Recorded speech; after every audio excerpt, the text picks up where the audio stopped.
Marcel funds around it. Man, I need this my Hennessy, my nigga. That's all, my nigga. Alright. The type of shit that I live, make a nigga cry real tears. Cry real tears. That's why I spent my whole life fighting with my fears. Make a nigga cry real tears. Cry real tears. Nobody understands how I feel. Make a nigga cry real tears. All I wanna do is take care of my kids. Make a nigga cry real tears. You ever risk your whole life for everybody else? And now one time you stop to think about yourself. And now one time you start to think about yourself. It made you cry cause real life you only trying to help. And rest in peace my nigga Flip, he only tried to help. My nigga died, but real life I'm getting tired myself. But when I see my kids I feel like I tried myself. I feel the hatred but all this greatness sits inside myself. Been sleep all day, I swear that's why I cried myself. But being real it made you dead, that's why I pride myself. Shit, I never hide myself. And I ain't asking who gon' ride, cause I'ma ride myself. No disrespect to the cartel, but I'ma vibe myself. Cause if I have to take that ride, I'll be by myself. Nobody cried when I died, I'll be by myself. My nigga died and I cried, I was by myself. Damn. The type of shit that I live, make a nigga cry real tears. Cry real tears. That's why I spent my whole life fighting with my fears. Make a nigga cry real tears. Cry real tears. Nobody understands how I feel. Make a nigga cry real tears. Cry real tears. All I wanna do is take care of my kids. Make a nigga cry real tears. Cry real tears. You ever seen cancer take the most prettiest woman? May hit you hard, but I'm like, Lord, not my grandmama. Most people wanna talk to you when you're paying something. But granny asked about my music, say that she praying for me. That's why I miss you, I can feel you like you saying something. But I got issues, so I'm missing what you said to me. My mama miss you, won't you visit her? She waiting on you. I swear this rapping less attractive without patience on me. Wait, I went to the daycare, couldn't even see my son. But still this mom gon' make it seem like she did nothing wrong. But still this gun on me even when there's nothing wrong. Cause all the time I'm about my business like my buttons on. But waiting on another nigga, had to try myself. No, if I have to take that ride, I'll be by myself. Nobody cried when I died, I'll be by myself. My granny died and I cried, I was by myself. Damn, the type of shit that I live, make a nigga cry real tears. Cry real tears. That's why I spent my whole life fighting with my fears. Make a nigga cry real tears. All right, boom, boom, boom, and we back. It's your boy Enigma September, and this is the Enigma Sept Hour podcast, episode 219. 219, about to hit that 220. About to hit that 220. What's hood, Brody? What's really hood? Shouts out to the chat room already popping off. This is, of course, again, 219 of the Enigma Sept Hour podcast, right here, Freedom Train Radio. The guest of the hour is none other than the homie Marcel P. Black. Marcel P. Black coming through straight out of Tulsa, Oklahoma. I'm trying to think. I want to say the last time he was on, he had already moved. I'm not sure. We're gonna have to check on that when he comes in at 30-minute mark. Should be very interesting. But other than that, what you just heard was, of course, my man Mizo Fonzarelli with Real Tears, and those on the live. I had to kind of cut that short. I mean, man started talking about his grandma, and me started thinking, I ain't want to. I was like, yo, got me thinking too hard, my boy. Hold up. let me get up out of here. Trying to keep the mood light and bright the time of this recording.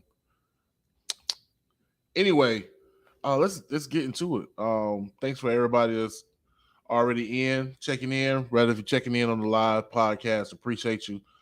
Big up to Shelby over in Shelby's World.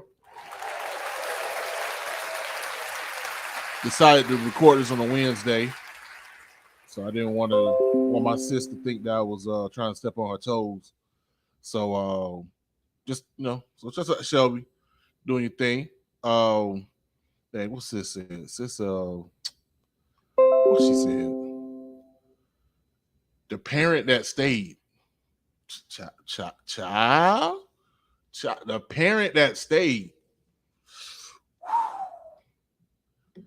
Yeah, that's tough. Again, but think too hard now. But anywho, but shouts out to Shelby. And shouts out to Nicole Everett. She's doing her thing tonight as well. Again, I'm sorry. I don't typically I record on Tuesdays, and that's on purpose. But we're here now.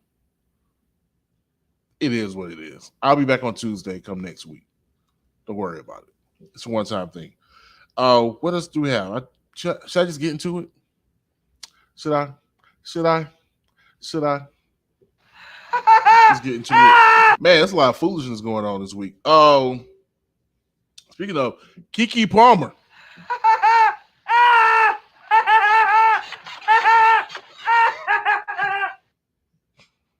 Yo, that last laugh got me. Bro. Okay. I don't know if you guys remember. I'm pretty sure you do. But there was a lot to do about nothing about Keke Palmer being at the Usher concert in Las Vegas. And she decided to wear a certain dress. And her child's father had some comments to say on the internet. And then when he got called out for those comments, he came back around with more comments. And everybody talked about it for like 5 days, 4 days too long. Well, it seems as if the drama has not ended. It has not ended. So apparently, she teamed up with her side boo. I'm joking. She teamed up with Usher for a song he made called Boyfriend. And she's starring in the video. And supposedly, part of the song is, I heard your boyfriend was looking for me. Wait till you see this. Wait till you see this. I'm joking. Of course, I was doing the whispers. So y'all too young for that. Anyway, yeah, like I heard your boyfriend looking for me. That's cool. Just playing in this man, just playing in this man's face.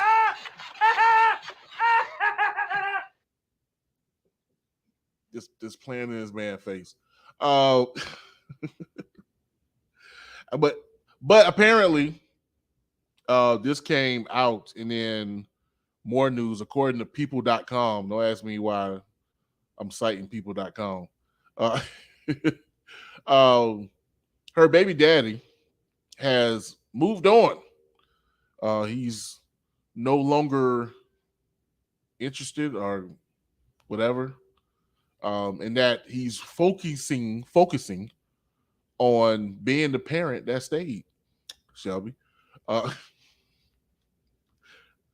was kind of messed up. Anyway, yeah. So they're no longer together, and he's focused on being the best co-parenting person he can be, while Keke is continue to dump dirt and claim that she's mother. So yeah, hey, this is what happens when you cut your nose to spite your face, especially when you're not in a position to. Because I'm pretty sure Keke gonna have them lawyers on deck. They gonna come through like a guerrilla unit. This girl been making money since the Spelling Bee movie. Like, come on, bruh. Come on, dog. You should just play the cool.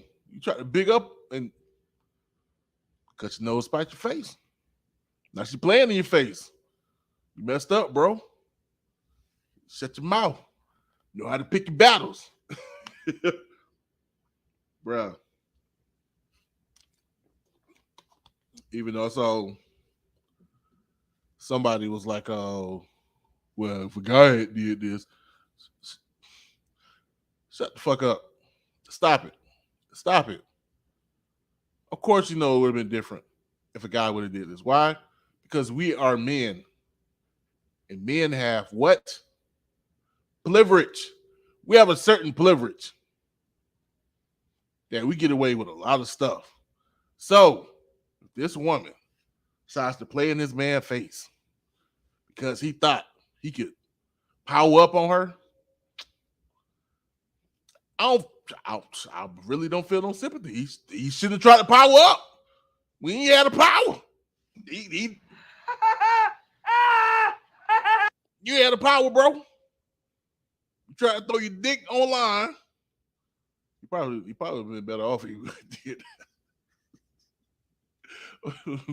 What's the dude that what's the congressman did that? He had a pervert name. It kind of made sense that he would do something like this. Not Skinner. I forgot. Wiener. Guy name was Wiener. He literally was texting his interns or something. His Wiener. He was a freak. Man did that. Came out, apologized. I think he went to apologized. And he got caught doing it again. The second time he did it, caused him, he had to go to jail behind it. Big dummy. Destroyed his career. Probably, definitely hurt Hillary's chances of becoming president. It's crazy because his wife was Hillary's aide or something. Trying to power up.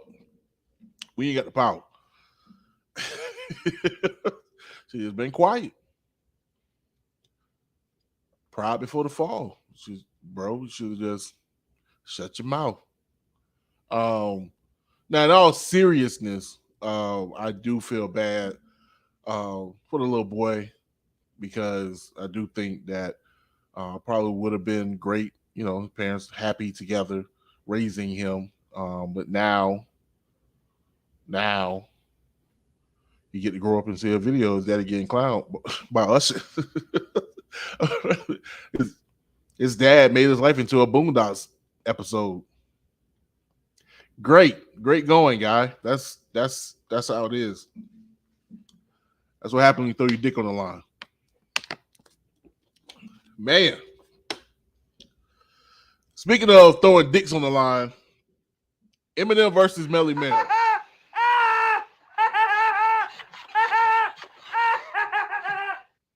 Part four. And they're like, what other parts have there been, Enigma? Part four. I forgot. I think the first, what was the first instance? The first instance was Melly Mel coming out, talking smack about Eminem. They only put him in the top 5 because he's white. Child boo. Anyway, so part 2 was Eminem dropping a verse on his protege's single, The Realest, in which he decided to address Melly Mel's comments, Lord Jamar's too.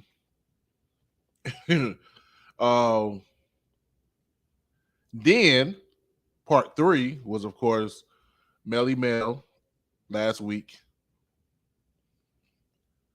dropping a diss record towards Eminem.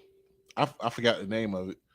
Apparently you won't find it because now in part 4,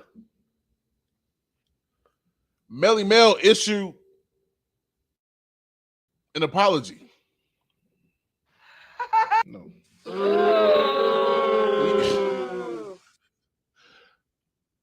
My man's issued an apology to Eminem and to hip hop. And then supposedly scrubbed the internets of that song. I'm not gonna say god awful. I'm not gonna say it's awful. It wasn't a bad song. I think I said that last episode. It wasn't a bad song. It was just not what people expected and was definitely dated. It was just dated. Like I said, it looks as if he recorded the song in 1984 because someone told him that there was this 12-year-old white boy in Michigan, or maybe even Kansas City at this time, waiting in the wings to diss him. So you better make this song because he's gonna come after you some 39 years later. And so Melly Mel was just waiting in the cut. I heard song recorded. Let's put it out. I was ready.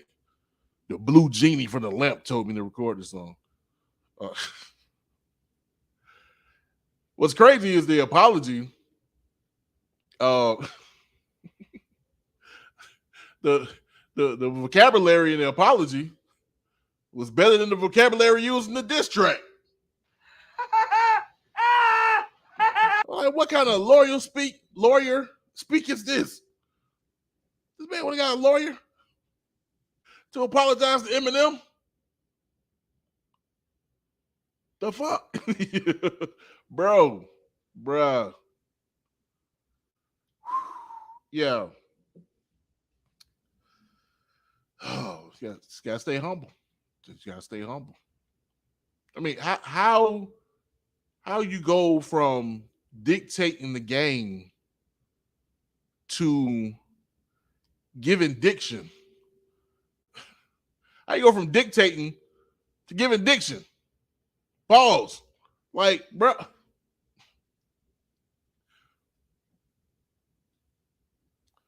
So hopefully all of this is over. And yeah, we got. I guess we'll wait and see of this song, "The Realest," with Eminem and was it Easy? Oh, I can't remember. It's Easy something. Easy Mel. Easy. It'd be funny if his name was Easy Mel.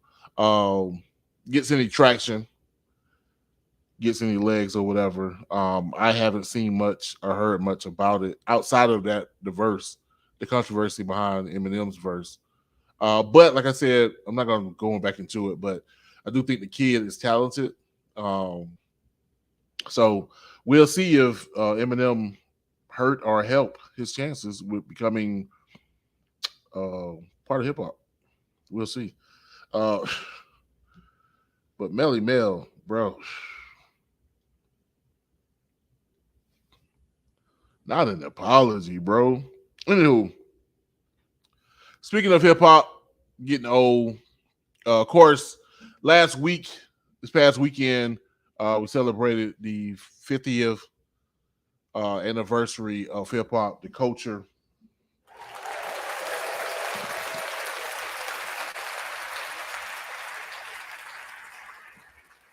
And one of the main events was a concert they had up in, I think in the Bronx. What was it, Madison Square? Was it Madison Square Garden? MSG headlined by headlined by Run DMC, which was sort of shocking. First, because it was like super late. It was on the East Coast, and it was like 2:00 in the morning. And I really was trying to stay up to watch it, but I was like, I got things to do in the morning. In particular, my daughter's here. I need to be fresh and wide awake for her when she wakes up. And no doubt. So,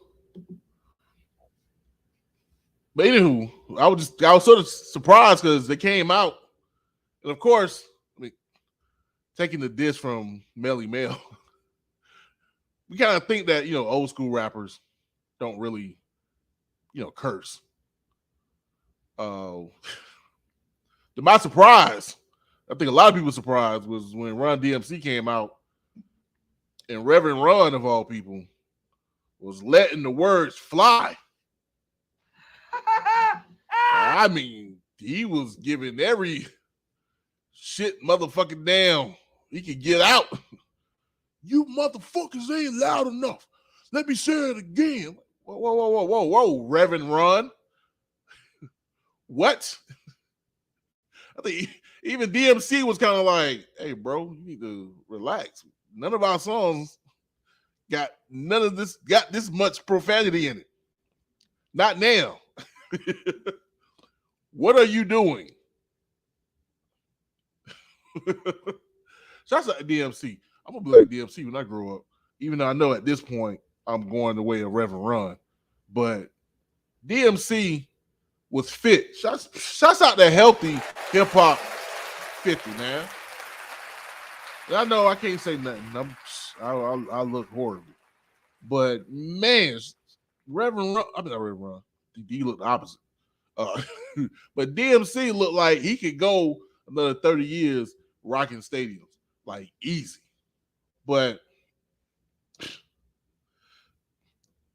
speaking but at least, despite Reverend Ron's use of profanity, at least Reverend Ron had the decency to keep his clothes on.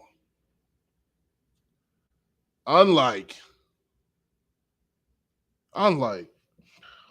Fat Joe.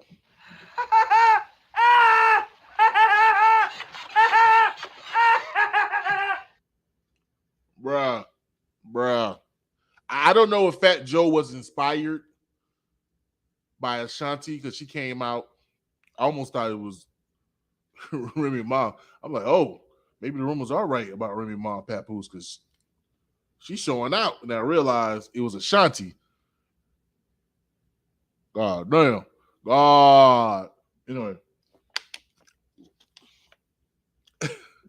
So next thing you know, Fat Joe like, yo, I haven't did this in a minute. Took his shirt off.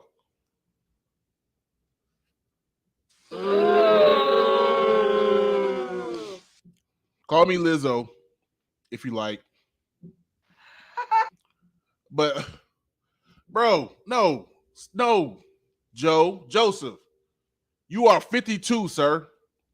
I'm 42 and I know better. You are 52. Got me by a whole decade on stage looking like a wet KFC biscuit. No, looking like a beat up toothpaste bottle, bro. Like, what is you doing? What is you doing? You're in New York, of all places, walking on stage, looking like a walking condom. But just ready for the stuff to ooze out. Bro. Dog, no. I mean, nipples and all, dog. Like, but they're looking like if Slimer from Ghostbusters had a white baby. Like, that baby would look like the midsection of Fat Joe. Don't do that, bro. No. Have some decency. I mean, I know it was late. There weren't no kids around, but we got to live with that. It's still on YouTube. It's on YouTube right now. You can go look. I'm just saying. I'm all about being comfortable in your skin. But damn it, no one this time. Not to be around here looking like a wet KFC biscuit, bro. Stop it, Joe. Stop it. Anyway. But no, man, it was a dope concert. Shouts out to T.I. He did his thing. The Cameron came out. Ghostface Killer. You know what I'm saying? He had Wu-Tang with him next month. Who else? Snoop. Even though I think Snoop tried to pull off some antics that people weren't falling for. I don't think I saw what he was trying to do, but I think the crowd was like, nigga, if you don't give us the classics and get up out of here, like, why'd you coming out with Scarlett? Like, we don't even know her like that. Chill out. You trying to, what's the word? Appease the culture. You trying to be a politician? Like, chill, bro. The biggest thing for me though, of course, being that I'm a fan, she used to be in my top 5. Lauryn Hill came out with Nas during Nas' set, showed why she's still one of the dopest, if not the dopest, to ever do it, man. So that was dope. Again, it's all on YouTube if you like to check it out. After you watch this episode, you want to fast forward to the interview, go through the interview, then go watch the Hip Hop 50 concert. Better stay your butt here. Anyway, before we wrap this up, man, unfortunately, life is lifing, and with life comes the end of. So there's a few RIPs out here. Of course, so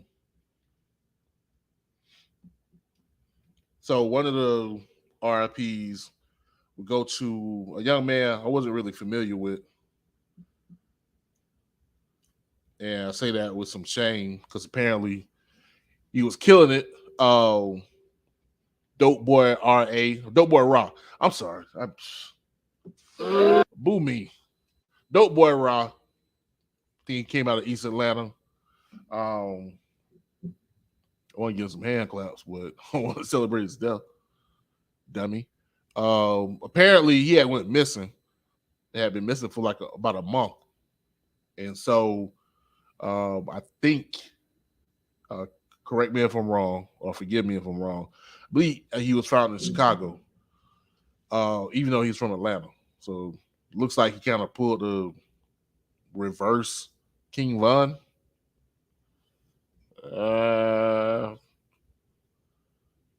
If you get it, you get it. Anyway, but yeah, man, sad to hear.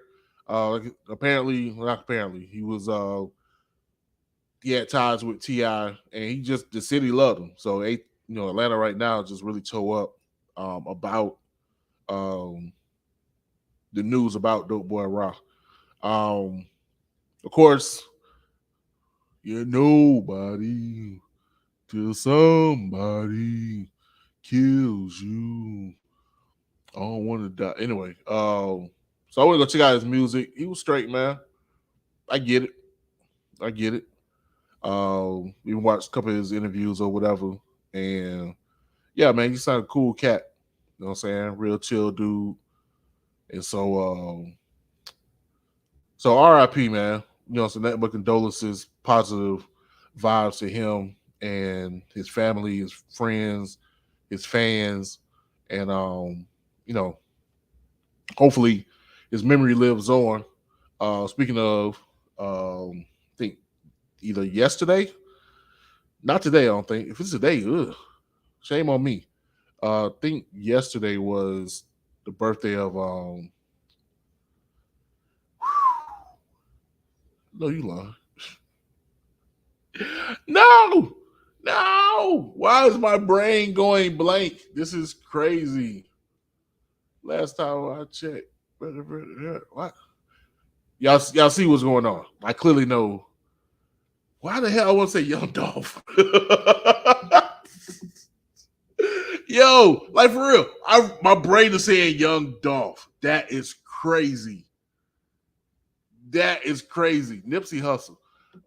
No, like for real. I just want y'all to realize I'm trying to think Nipsey Hussle, but the name just would not come up. My brain literally said Young Dolph. What? What? No. What? Wow. Anyway, yeah, Nipsey Hussle would have been 38 this week, man. Jeez, brain's wild. Speaking of the West Coast, though, I think he's from the South, from South Carolina. The Black Godfather, Clarence Avant passed away this weekend as well. I believe he was 90. He was up there.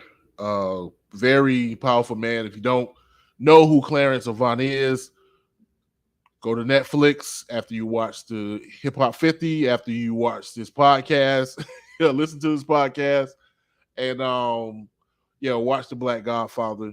You will see how connected my man's was, and was really a big shaker and mover in the culture, especially in regard. We're not just especially black entertainment, but politics, business, all of that. Like, this man literally had a hand in Barack Obama being elected. Like, it's real. Of course, the tragedy of his wife being killed, I think that was maybe 2 years ago, in a home robbery, of all things. Totally unexpected, just out the blue. So, of course, I'm not surprised if, more so than old age, but a broken heart took him out. And last but not least, Magoo. This was shocking. Magoo of Timbaland and Magoo fame, of the Super Friends fame, passed away this weekend at the age of 50. It seemed kind of sketchy at first because the news didn't come from Missy or Timbaland or anybody else that he was typically affiliated with. So it kind of trickled out, and then it seemed as if the news came out before Missy and Timbaland even knew, or even Genuine, which was crazy. But maybe an indication of what things look like behind the scenes. Because 98 was 25 years ago. Of course, Magoo had really been circulating as of late, his name rather, because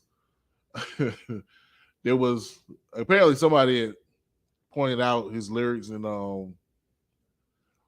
was it Up Jump? I don't think it was Up Jump the Boogie. I think it was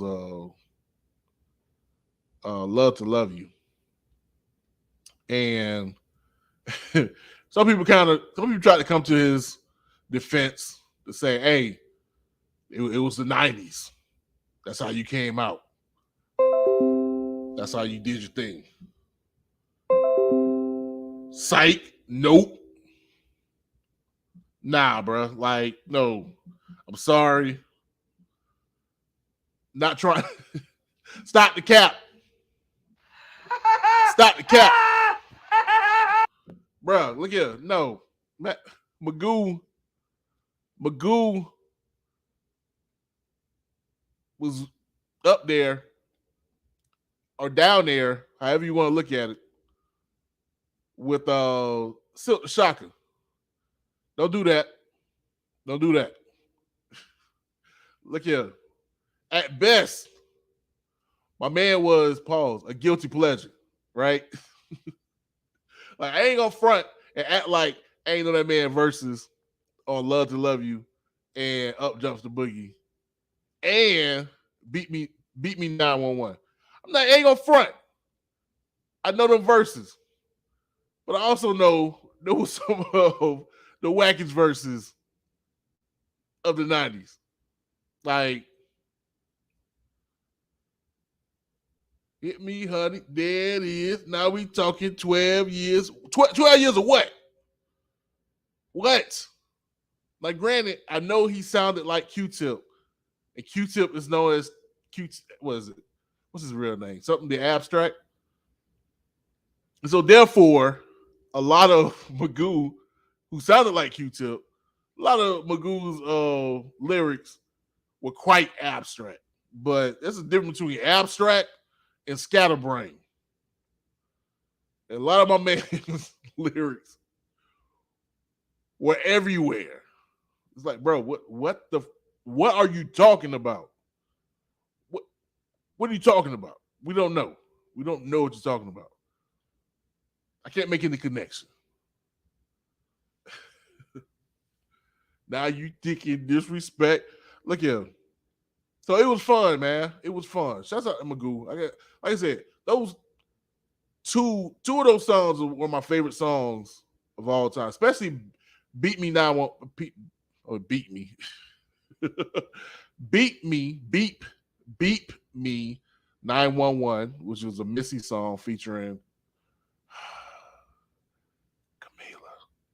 of 702 fame and Magoo, who apparently Missy came out and said that the nickname Misdemeanor was given to her by Magoo because he said it was illegal how many talents she had.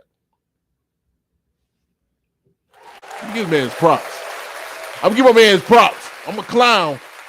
I ain't really clowning. I just want some truth to be told. I won't give my man his props. That was dope. Missy, Misdemeanor Elliott. But yeah, so yeah, Beat Me 911. That's what I was talking about. Yo, I love that song.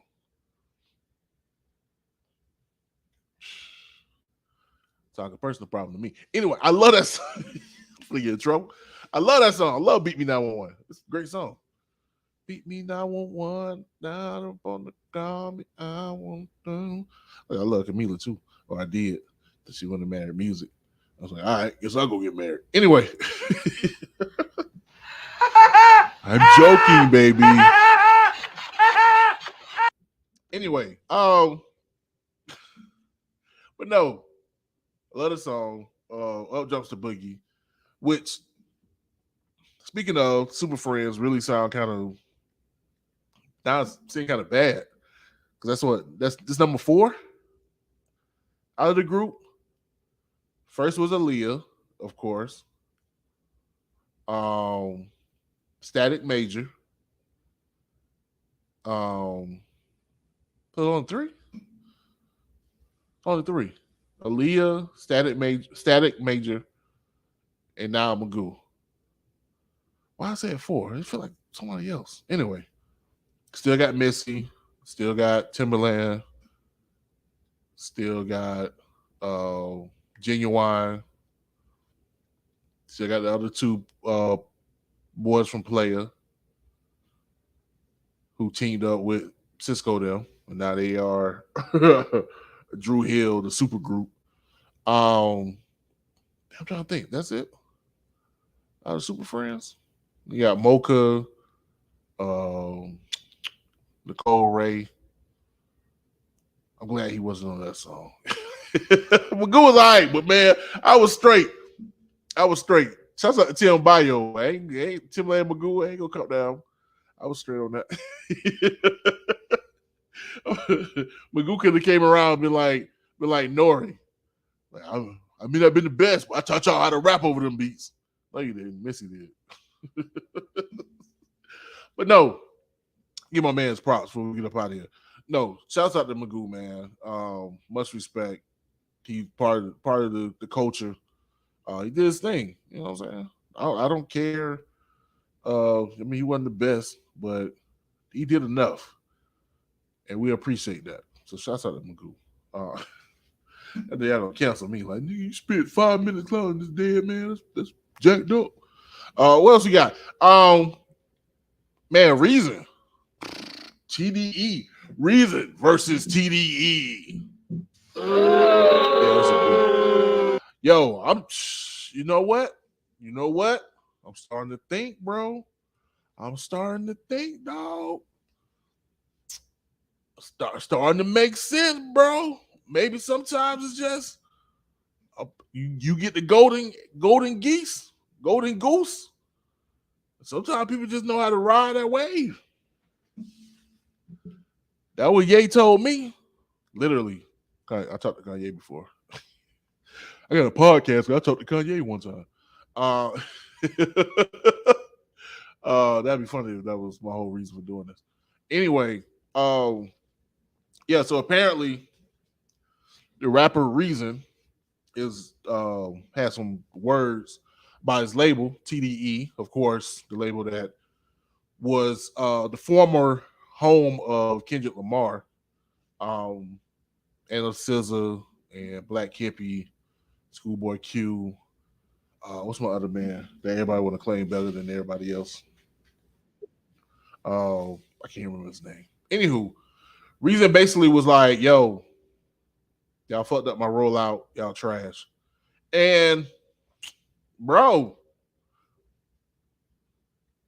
he might be right. He might be right. If you think about everybody else, I mean, Kendrick didn't really blow till you got that Dr. Dre cosign.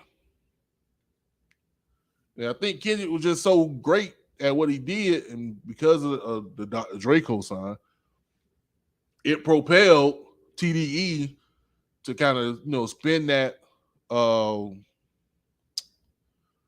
do they call it? Not privilege, but have that that not swag. Anyway, have the ability to go out on Porky Pig right now. Have the ability to go out and use that clout to promote, again, all the other artists on the label. But eventually, they had to kind of grind out on their own, and probably really didn't have it. There ain't no telling, what. You know what I'm saying? Can't think of my other boy name. Why I can only think of Schoolboy Q out of Black Hippie? It's like 4 of them. I'm not going to think of Schoolboy Q and Kendrick. Anyway, they probably could have been a lot more out of that camp that just didn't happen because TDE just wasn't on their game. And so now it's coming to a head, especially since they don't have that golden goose because Kendrick left. And so now, yeah, y'all ain't really that. Maybe. I don't know. But with Reason coming out and kind of, pulling the curtain or pulling the skirt, if you will, that might be what it is. That maybe TDE ain't like that. They just happen to have, you know what I'm saying, this great thing to happen. Sounds like the Kendrick 10-year anniversary of the Control verse, but was able to capture lightning in the bottle, but that was it. So, dang, I really can't remember my man's name. Anyway, yeah, man. Hopefully things get settled because it seemed like Reason really got love for them boys, for Top and everybody else over there. But if not, also too, hopefully Reason dope. So hopefully just shake some things up, make some things happen, and he really get the recognition that he deserved. So we'll see. Without further ado, man, I'm going to go ahead and get into this next track, and then we're going to jump into this interview. So, speaking of somebody who, Top Dog, you want to lighten the bottle again, holla at your girl, because your girl got that same fire. My girl C Red dropped this joint over the weekend. I played it at the station, but I don't play it right now on the podcast as well. My girl C Red with Delayed Gratification. This is the Enigma Sept Hour podcast. You got time, baby? We all been disappointed a lot, like we on the receiving end of someone pointing a Glock. I'm just writing down my thoughts to keep my joy in the plot. I ain't worried about the optics if it's poignant or not, cause they like to treat my people like a toy in a box. I'm from the city where they style is toying, boy, and I'm hot. They trying to pacify, play and lift every voice at the top of the games in the league where the owner's still supporting the cops. Annoying to watch, like ads when I'm trying to bend, but to see a change, apply the pressure like a Heimlich to the climate bends. Make sure you read the shit you signing, plus the finest print. Sometimes you gotta lose a little just to gain and find the win. Activate under harsh conditions like Zynogens. Ain't perfect, but my verses gon' average at least a 9 to 10. Laughter keep from crying, we high in the screeching violins. Flower children popping like grease and iron from frying hands.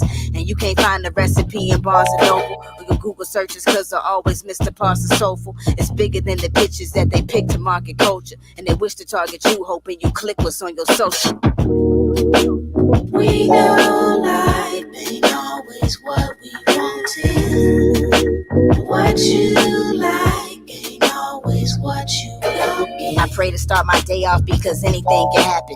Someone could get laid off, grab the strap and get to clapping. When I was at the store just trying to buy some milk and aspirin, or being asked a question, trying to answer, fill some cats in. I'm still the same in person as I am inside my caption. State my price after the comma, they gon' say, oh, like it's Akron. I'm molded by the clay, but I don't play dough by no fraction. My time is divided, ordered by operations and spazzing. I get off my knees, then go poppin' Satan like acne. Consistency's the key, I incentivize in my raps. People don't apply themselves, but they spending time on these apps. People rather live a lie than identify with a fact.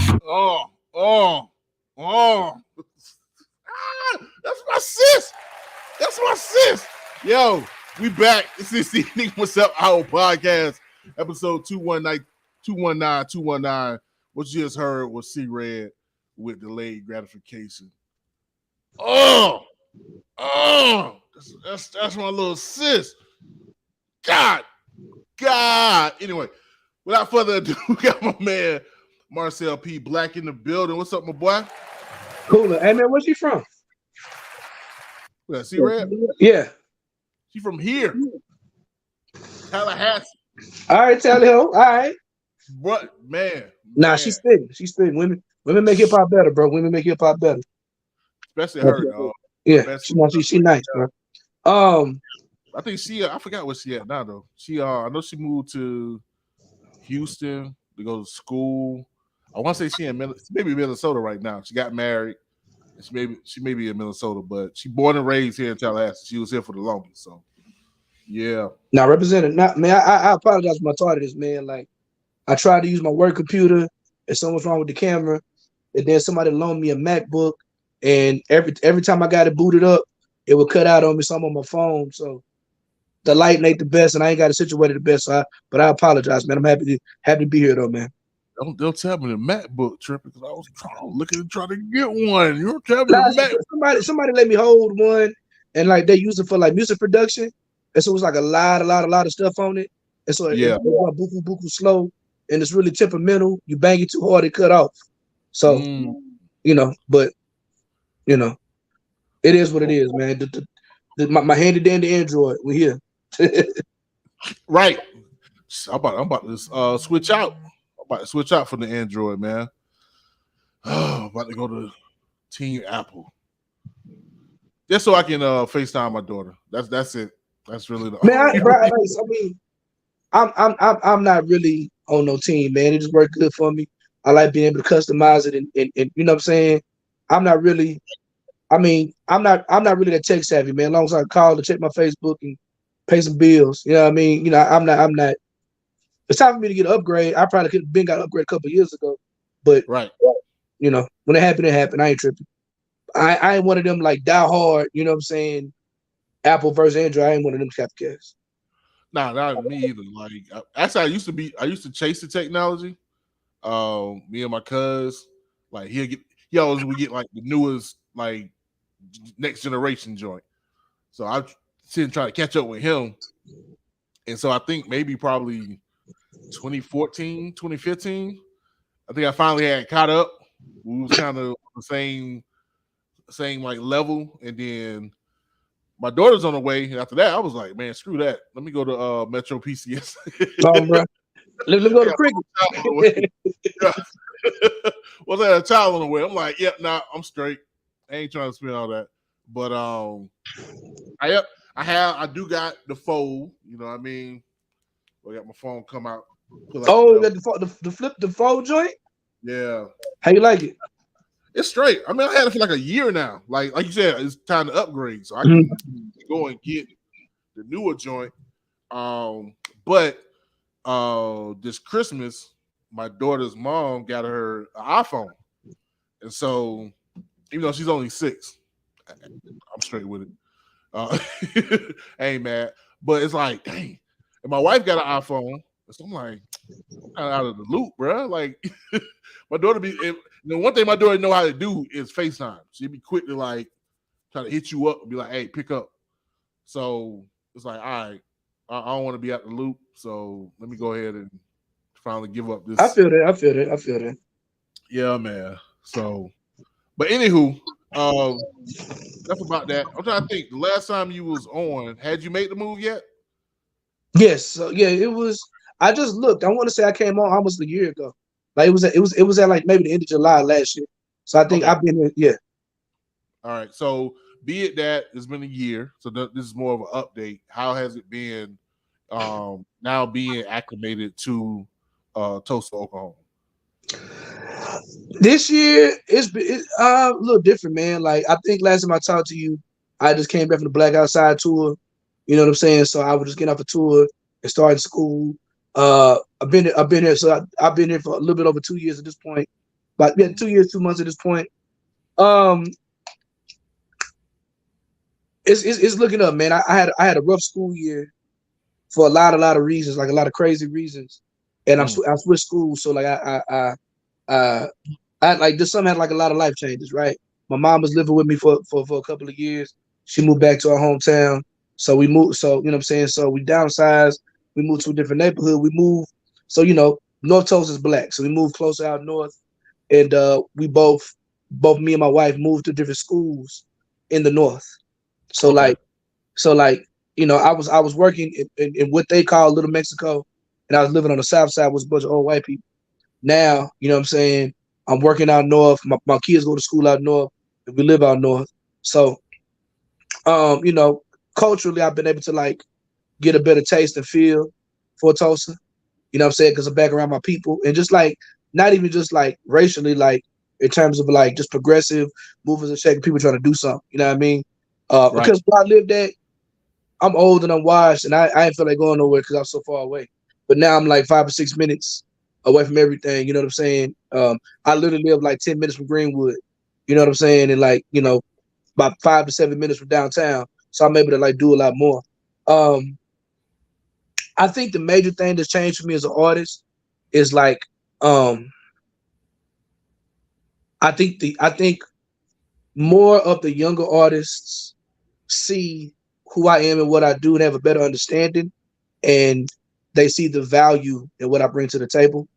Right. A lot of the older artists who I rock with real tough, they kind of in a situation to where, you know, they've how can I say this nicely? They good, they straight, they got wives, they got kids. Right. Right. You know what I'm saying? And so therefore, like some of the stuff that I might preach, or some of the stuff that I you know, the type of person that I am, it might be a little bit too much because they already kind of set in their ways, right? But these Right. younger artists, man, like this summer, I got booked 3 times to do no vocals nights. You know what I'm saying? And which is crazy that you have to do that. Like the theme of the night is not rapping over vocals, which is crazy, right? Like that you Right. even have to do that. You know what I'm saying? Right. But you know what I'm saying? But the younger artists are seeing what's going on. They appreciate what's going on.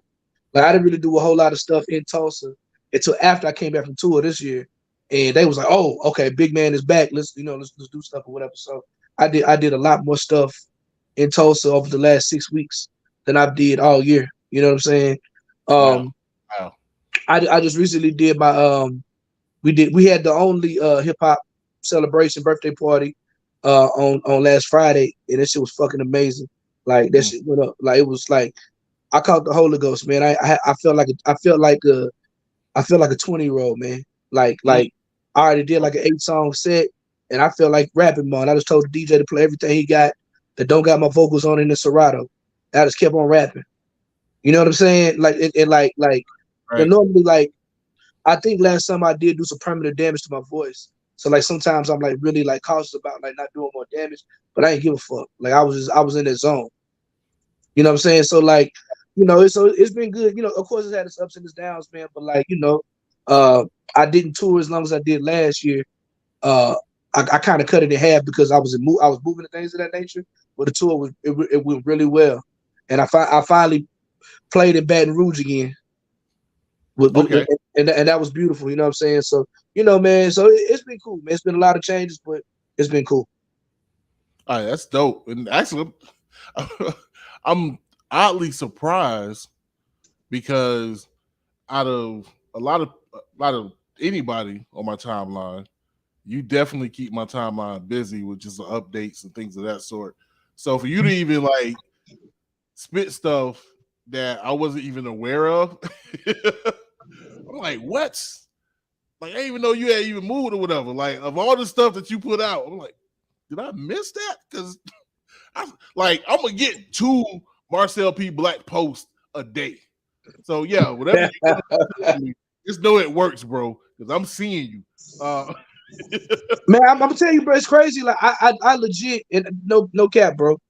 The Red Road thing is probably the best organic branded thing that I know of any of my peers. Like nobody has like, especially I'm a conscious artist, right? But Yeah. I don't know anybody who has a stronger branding piece than the Red Road shit. Like no, like I don't, you know what I'm saying? That's organic. I don't put no money behind it. Besides like making shirts, but I don't put no money behind it. I don't do no sponsored ads. It's literally taking on a life of its own. And like you'd be surprised the messages I get on the day. You know what I'm saying? Like it could be like people show the bad signal all the time. Like my man DJ Myth up in New Hampshire. Every time somebody rap over vocals, he let me know. And they're hour ahead. So it's like 1:00 on a Sunday morning. You know what I'm saying? But it's like, but like it happens all over. People send me stuff on my inbox. People message me, text me, send me videos, or like if they can't tell, oh gee, is this acceptable? Like, or they'll call me. Like one dude, this is the realest thing ever. One dude, he hit me up, he was like, I'm what's considered an over vocal rapper, but after the Red Road month, I don't want to rap over vocals anymore. He's like, the only problem is I have these old tracks that I don't have show versions of. Is there a way that I can take the vocals off of them so I don't rap over vocals anymore? I was like, ugh, I don't know about that, though. You know what I mean? But like you know what I'm saying? So, but it's so I keep it up, man. People, I see it, I share it. I see it, I share it. I don't even comment on it no more. You know what I'm saying? But like, so it's been cool, man. It's been it's definitely been a net positive. You know what I'm saying? And like, it's I stand on culture. I stand on culture. I stand on hip hop. I stand on MCing. I understand that hip hop is a black art form. It's a black cultural expression. And whatever I can do to maintain that, that's what I'm gonna do. Yeah, man. Actually, I'll say this to that artist. My suggestion would be is God, as far as taking out the vocals, especially if it's mixed out, there ain't really much you can do. But what you probably could try to do is use those verses on like other instrumentals. You know what I mean? Like take a popular or semi-popular, instrumental, and then take those verses over those instrumentals and just rap those verses. You know what I'm saying? Without vocals. If you already got it memorized, just re-record them. If you can find the right beat, just redo the record. You know what I'm saying? And make a show track out of it. Yep. So yeah, it's things he can do to get around that. You know what I mean? But yeah, man, I'll just but again, like I said, I won't go as far as saying you flood my timeline because it's not that. But yeah, your presence is definitely. I probably do. Like, and I just share it, man. Like I say, like I just share it. Like every night I go through my Facebook memories, anything with Red Road in it, I share it. You know what I'm saying? I don't make no commentary. No, that's about it. It's not even just that either. It's like either that or you in school or about your wife, about your kid. So it's not just necessarily the movement. It's just anything you post, period. Like I guess Zuckerberg be like, he's too fat, 40-year-old hip hoppers. Let me link them together. let me make sure they stay in contact with each other. Right. That's crazy. Yeah, man. And because of that, you know what I'm saying, you're like really proud of you, you know what I'm saying, everything that you're doing and moving and that. Yeah, also too, and stop bringing this up because it makes it sound like I'm using it as a crutch. But of course, you know what I'm saying, I lost my pops or whatever, and it reminded me of you losing your pops and all the stuff that you would express after that happened. And so now that I'm on that same path, it's like I can look at where you at and be like, okay, this is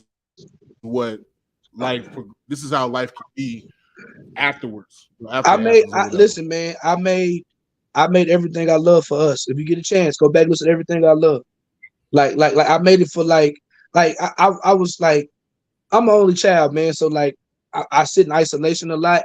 And I think because I think a lot, like I'm the strong friend and nobody checks on the strong friends, right?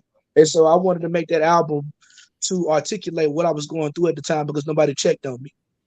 You know what I'm saying? So like I made that for us. It's been a lot of people. And first of all, I absolutely empathize with what you're going through, and my heart goes out to you. It does get better. It's rough. Yeah. It's rough. You know what I'm saying? Like I have notes on my phone of every time my father comes to me in a dream, and I try to wake up and remember it. And some days I could be thinking about him, and he'll pop up in a dream. Like just the other day, I took a nap. Like I took like a 15-minute nap, and like I dreamed that he was saying that me, him, and my son, we need to do like a 3-generation vacation, just us, just the boys, right? You know what I'm saying? Like I was on the sleep for like 15 minutes, right? Right. You know what I'm saying? But I write down every single memory that comes to me, and I just go through my phone, and it goes back probably over 2.5 years at this point. But I made everything I love for us, like and not even on some like, hey, listen to my album, but a lot of people have told me it's been therapeutic to hear. Right. You know what I'm saying? So if you ever get a chance, or anybody who's lost somebody, like I can't say I do have something. Huh? I'm doing an interview. I'm on doing an interview. I'm doing a podcast. Oh, you going to get it right now? It's his family. I ain't mad. It's his family life. My mom is coming to visit and had a blowout, but my wife's going to get her. Okay. Okay. Yeah, she's not far from the house though.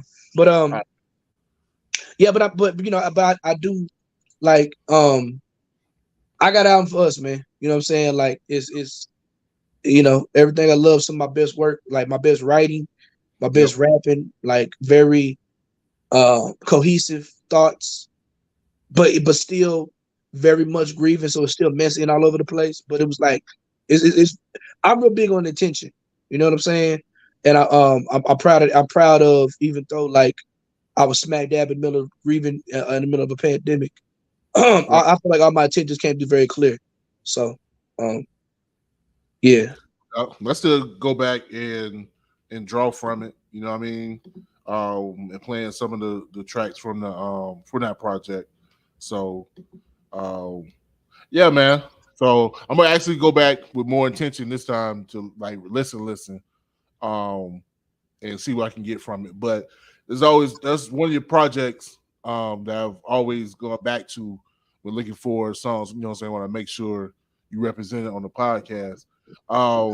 Now, speaking of, you got a new project, Moor Culture. You know what I mean? That you dropped about 2 weeks ago. And what was the drive behind that? Like, what motivated you to come back? Take. I mean, so there's two answers to that. So in 2019, before I dropped Black Messiah, I dropped For the Culture. And what happened was, you're familiar with me through my touring. So I was touring through, the South a lot, and then I kind of broke into like the East Coast, the West Coast, the Midwest, or whatever. And what I realized is that like a lot of my music was a lot slower because I'm coming from the South. And so I wanted to make something that was like, I knew I had Black Messiah coming, which is like, super radical content. I wanted to make some like boom bap backpack shit. Cause I'm a backpacker. I'm a Southerner, but I'm a country backpacker, right? And so that was For the Culture, and that was produced by M. Slago. So after my father passed away, I dropped Angry Black Raps because I wasn't ready to talk about, my father's passing.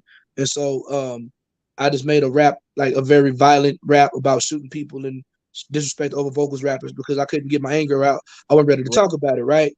So, throughout the pandemic, all I listened to was I mixed what I like, Black Power media, and I really like retooled my political education, going further left and radical, getting into like Pan-Africanism and Black Marxism or what have you. And on the other hand of that, I listened to nothing but not nothing but a majority of what I listened to was Little Brother. Fonte's my all-time favorite artist, right? So I listen to a lot. I listen to a lot of Little Brother, a lot of Fonte. Yeah, you said what? Yeah, my top 10. He's my all-time favorite artist or whatever. So the thing I like about Fonte the most is he's like the blackest artist ever with no black politics. Right. Right. Right. He raps about black man shit, but Right. he's not conscious or whatever. Right. But it's really black ass shit. Right. Right. And so, Exactly. but what I love about him the most is his ability to like dig deep. Right. And so that really informed everything I love, like that style of rap, like digging deep. Because I don't really rap about myself. I rap about the struggle, I rap about politics, I rap about the culture.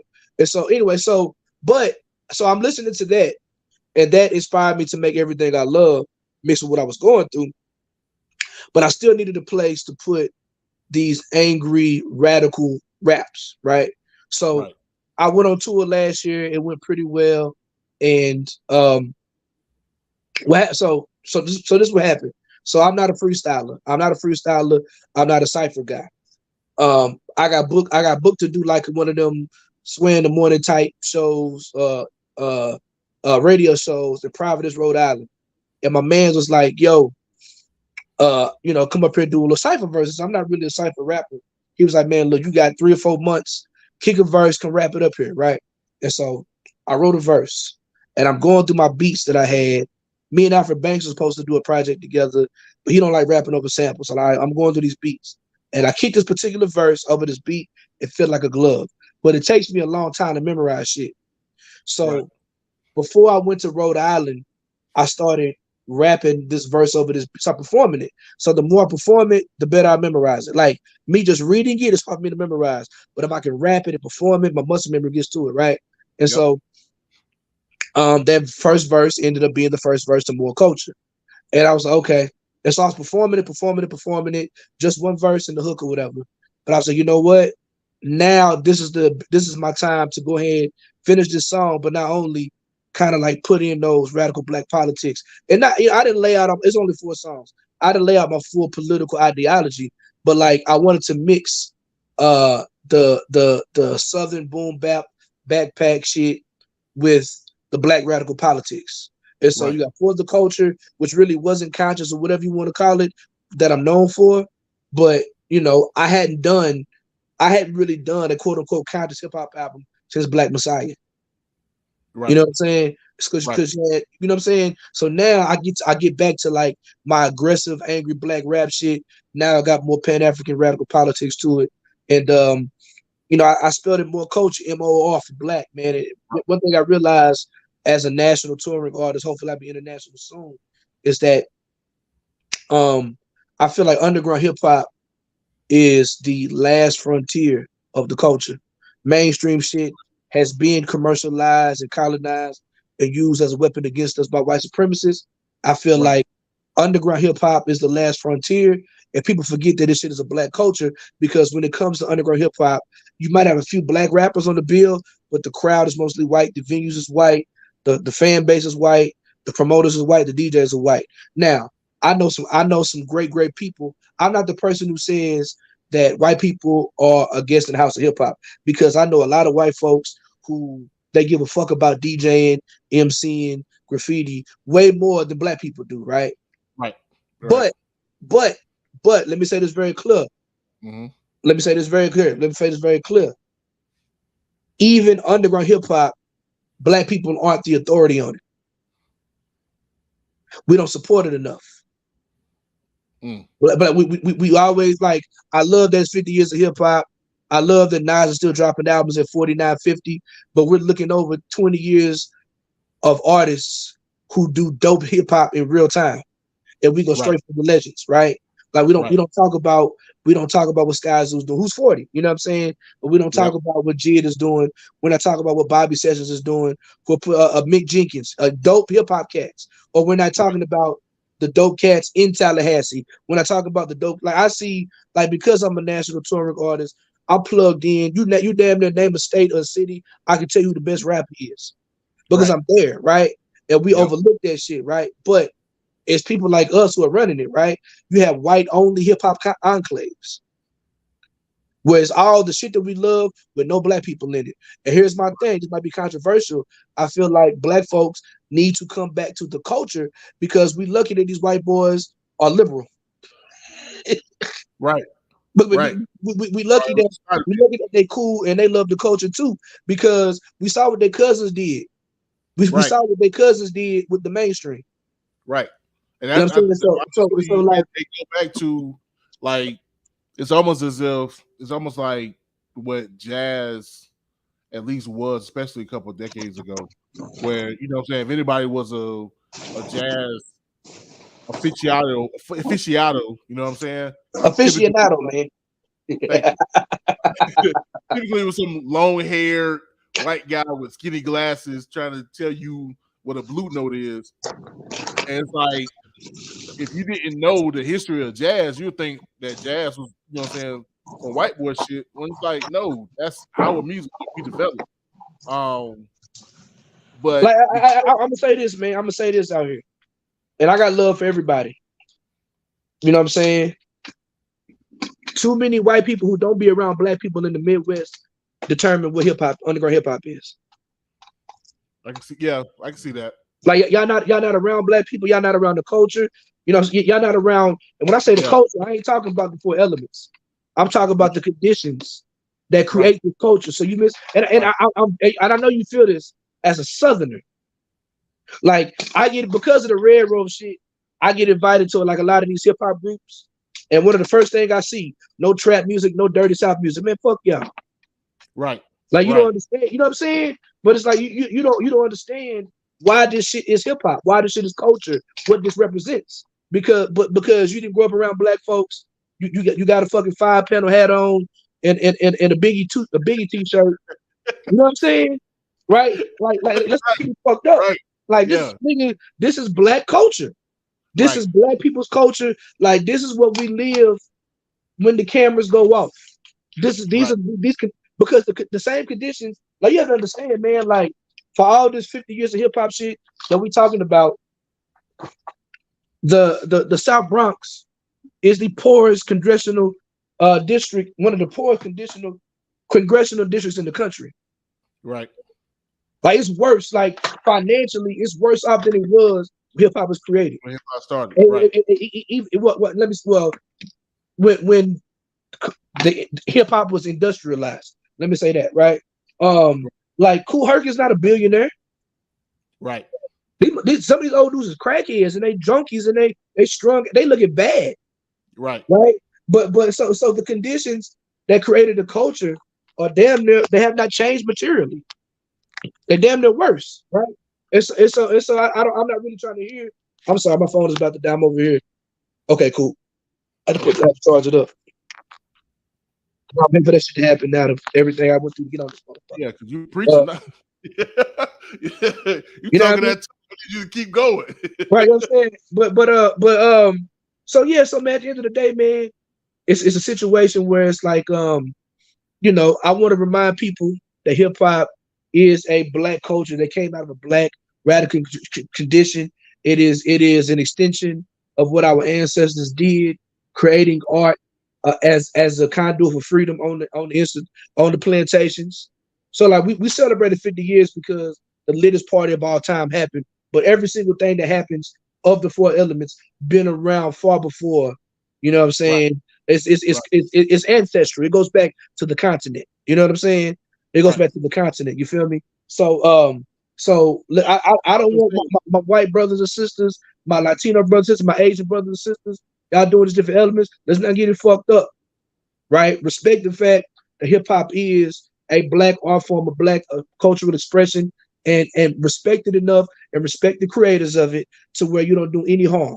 And when I say do any harm, you're not disrespectful, you're doing good business, you taking care of folks. And I ain't saying kiss our ass. I'm just saying, like, take care of us. You know what I mean? So, like, and my call for black people is, we getting old. Like all the hip hop heads, we getting older. We in our 40s. We got wives and kids and shit, right? But if nothing else, if you can't go to the local hip hop showcase with the younger artists, if nothing else, stream their fucking music, share their music. Like, we need to big up underground independent hip hop because, like, there's more. We have easier access to dope ass hip hop than we ever had before. Right. Because of And, streaming, and because of easy access, it's more out there. podcasting.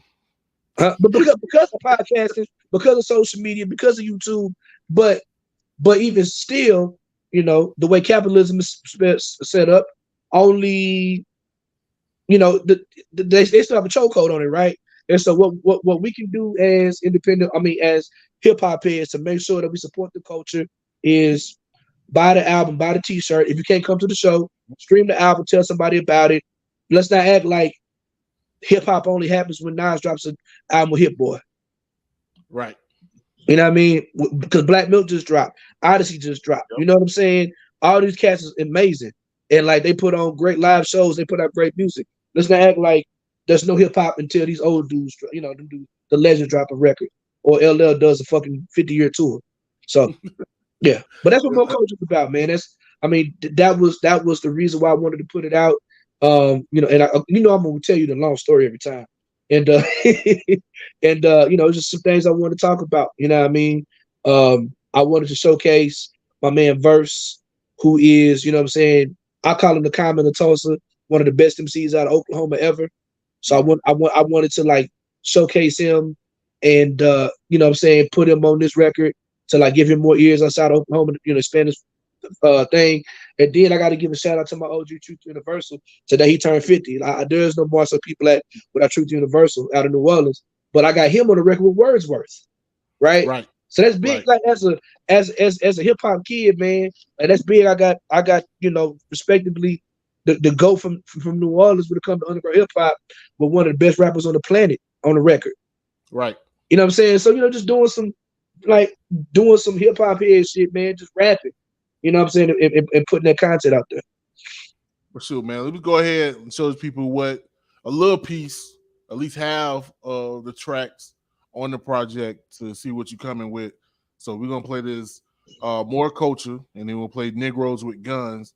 And then we're going to come back to see what you got planned for the future. You know what I'm saying? So, yeah, my man Marcel P. Black giving y'all the knowledge. I'm loving it. On the Enigma Sept Hour podcast. You got time, baby.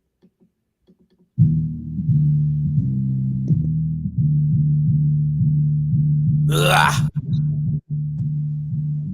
Hey, we still gonna talk about Eminem?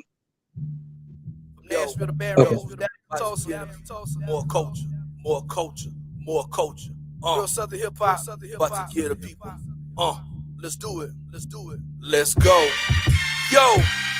I'm the product of black colleges and Pan-African politics. Black business owners still I'm rocking with the confidence. The socialist, OG of the anti-over-vocalist. Underground, worldwide, don't put me on the local list. Ralph Lauren rocker, write me down and watch it so. Black guy fresh, still I focus like a soldier. Script for tipper. When I pop out, they be on the 225 forever. But I'm still an Oklahoman. Oh Lord. Through the summer, but I'm teaching spring, fall, and winter. Keep my chin real. The school curriculum is trying to bridge the gap between the school and the prison, but I keep it so strict. Students think I am a gang member, cause they ain't never had a teacher so trill. That it really out you with them in the barrio for real. Swag so drippy, low skin toe when I spill. You disrespect the God, I'm hopping on your stage like real mother. More culture, more culture, more culture. We about to get the people more culture, more culture, more culture. The people really need more culture, more culture, more culture. I'm about to give the people more culture, more culture, more culture. Verse 2. Yeah. Oh, y'all thought I was gonna get back on my flag? Y'all thought I was gonna get back on my flag? They don't call me black for nothing. Let's go. Rap music's my ministry, and every word's a weapon cocked upon the enemy, so that means that the chopper had no choice but to prosper. Militant like Willie Ricks, call me young Mukasa Dada, going hard in the paint. Similar to Waka Flocka, there's an eagle on my waist. I won't hesitate to pop it. If a devil's in my section, ever trying to cause a problem, I got some rebels trained to draw, aim, squeeze, and watch them drop. I got my shooters out to study, get the Ruger. My partner, baby mama, at home reading that aside, making sure that our politics is solid. Military minded, cause our kids are getting slaughtered. Firearm training for my son and my daughter. Kinetic daddy gone, gotta take care of mama and my wife. Can't wait to go and hit the gun range. She'll let that thing like Miss Maple when she bang. The police got a nickel gun, so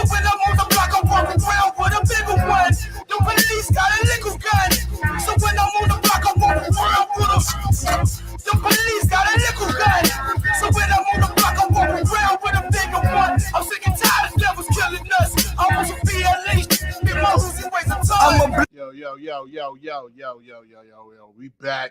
This is the Enigma Sept Hour podcast, which you just heard my man Marcel P Black with More Culture and Negroes with Guns. Of course, if you listen to the live, you already know I'm gonna give you a little piece.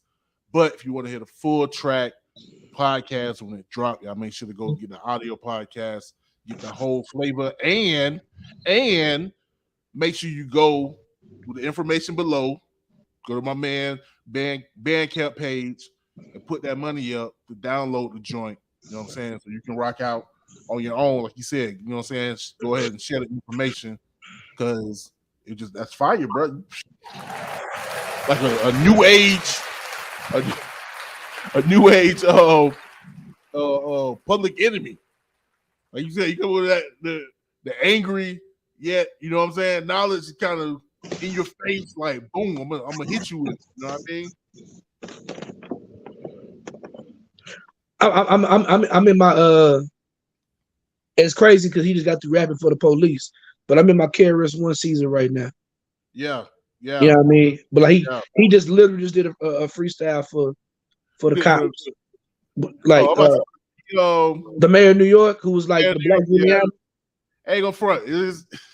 No, all my favorite rappers I'm inspired by are like politically going further and further right, and it's bothering me. From Ice Cube to my guy Killer Mike, everybody called me the Bear was Killer Mike forever, to KRS-One, like god damn man. Like everybody, everybody niggas is capitalism is a motherfucker, boy. They gotta go further. I'm on the fence with the mayor of New York. I know, of course, he's pro cop because he was a cop and all that other stuff. So I'm like, but he did grow up. He was in Queens? I think he grew up in Queens. Man, look, man. So it's not like he ain't got history.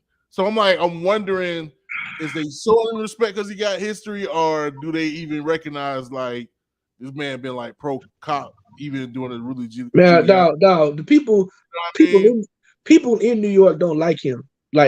Like black folks, they like fuck him. They call him the Black Giuliani. Like it's one of the situations where, man, like, yeah, he's black, he's from the culture, but like just like A-Trap Brown said, what do you say? He said, being black is good, but being black alone is insufficient. I feel the way about hip hop. Like being hip hop alone is insufficient. Like, you know what I mean? Like you can listen to fucking Public Enemy back in the day. But at the end of the day, man, the shit that you're doing to your people in real time and the way it's negatively affecting your people, like, nah, that's cap. And Mr. Black Cop, Mr. Sound of the Police is up here doing the freestyle for him. Come on, man, what are we doing here? Yeah, that's why. that's still wild.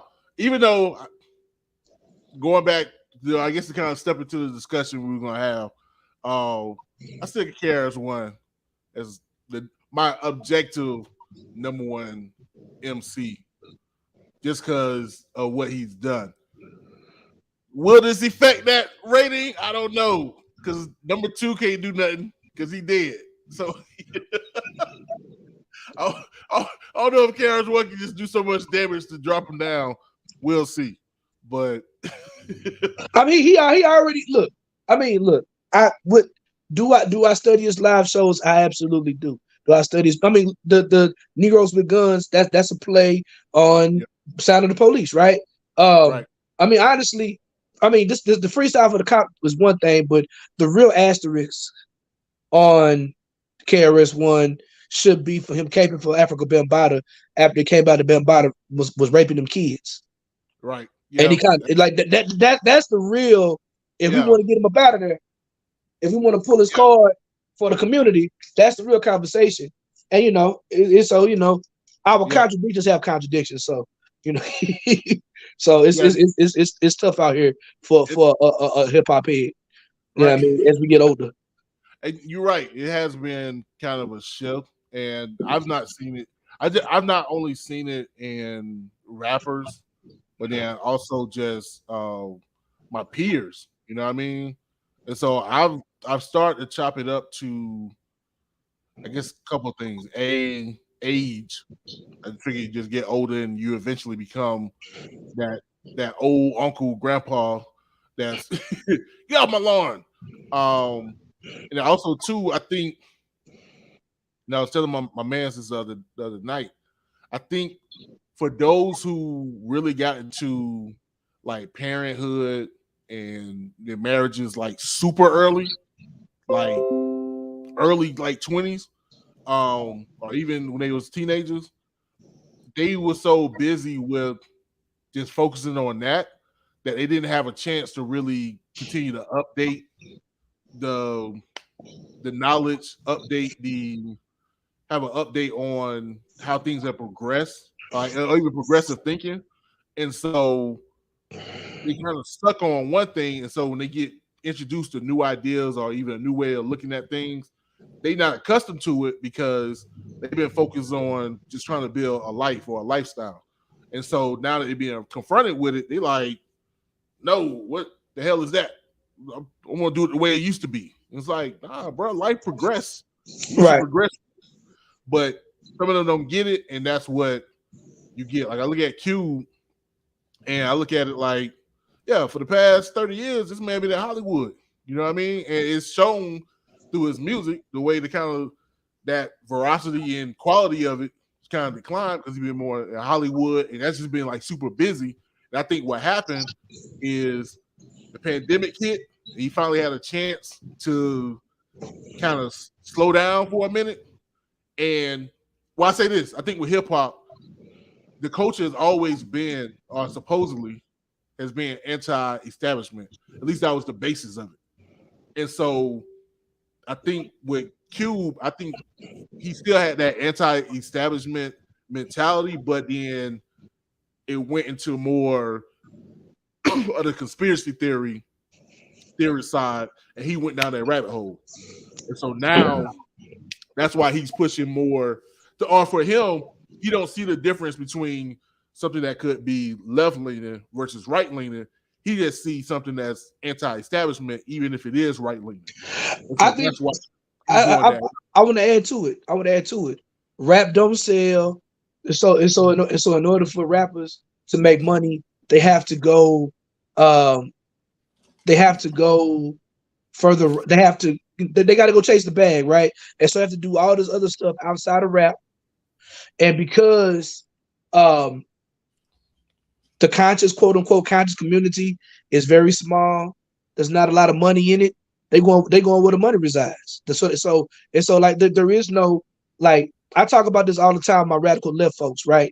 It's like you would think like they don't really support, like, I could complain about hip hop being white or whatever, blah, blah, blah.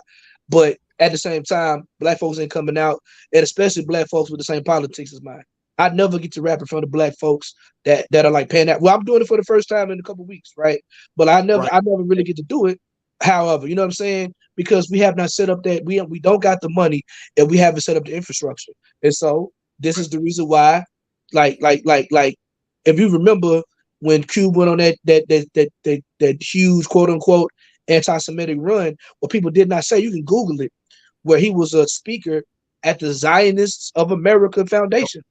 Yep. Right. You know what I'm saying? Because that's where the money resides. If you one of his business partners is like cool with Steve Bannon.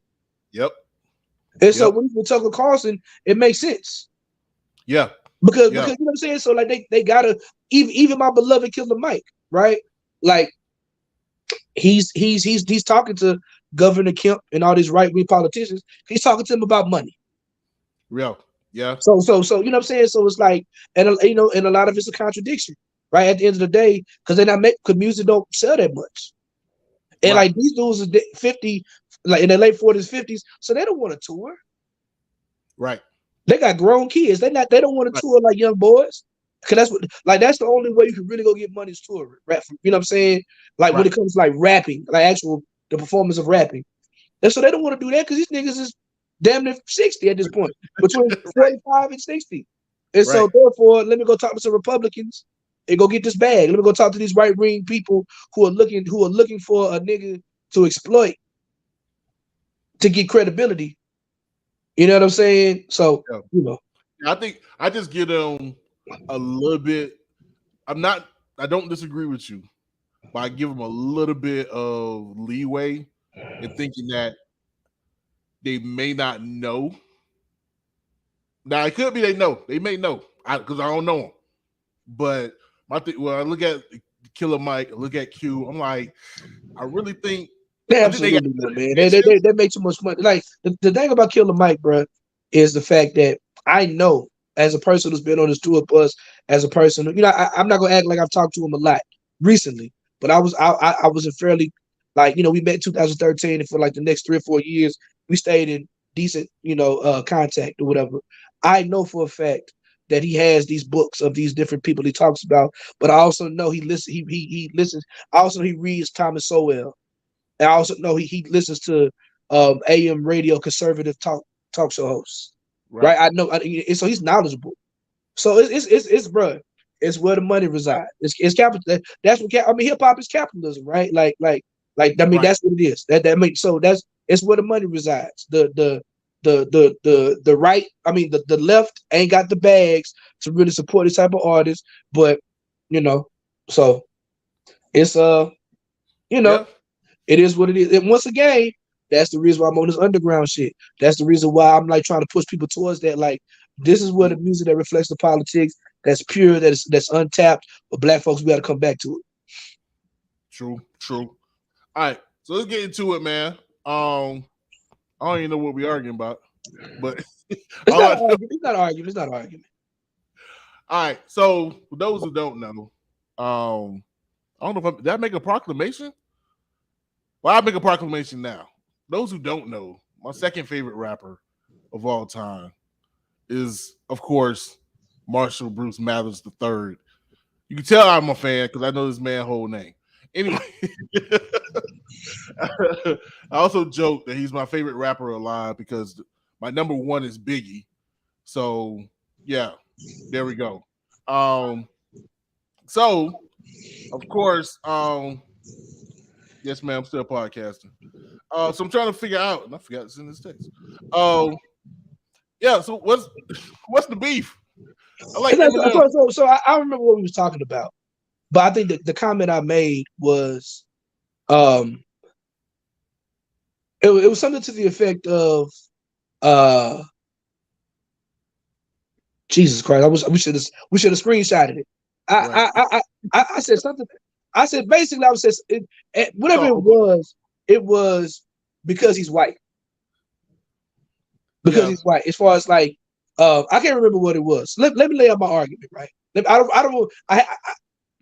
context was something with Eminem because he's white, right? So let me say this very clearly.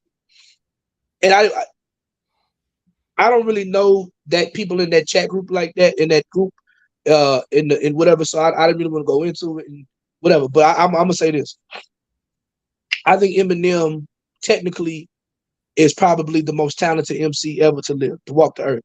I think it, as it pertains to degree of difficulty and what he does as an MC is unparalleled, right? I think the best rapper on the planet is Black Thought. When it comes to MC shit, I think, but there are things that Eminem can do from a difficult degree of difficulty, a technical standpoint that'll run Rick G's out the water, right? I also think, so I'm not taking. I think he's GOAT level. I think he's when it comes to skilled MCs, he's probably top 3 as far as skill, right?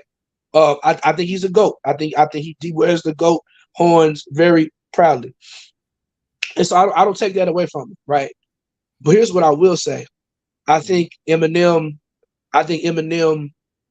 gets away with a lot of shit that other GOAT level MCs would not be able to get away with because he's white.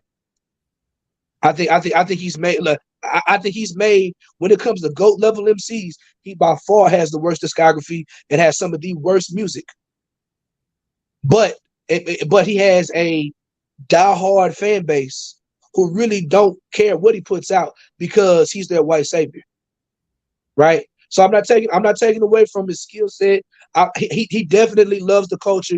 He definitely respects the culture. Somebody tagged me your man tagged me in the post saying that he was a culture vulture. I don't feel like he's a culture vulture, right? But do I think? But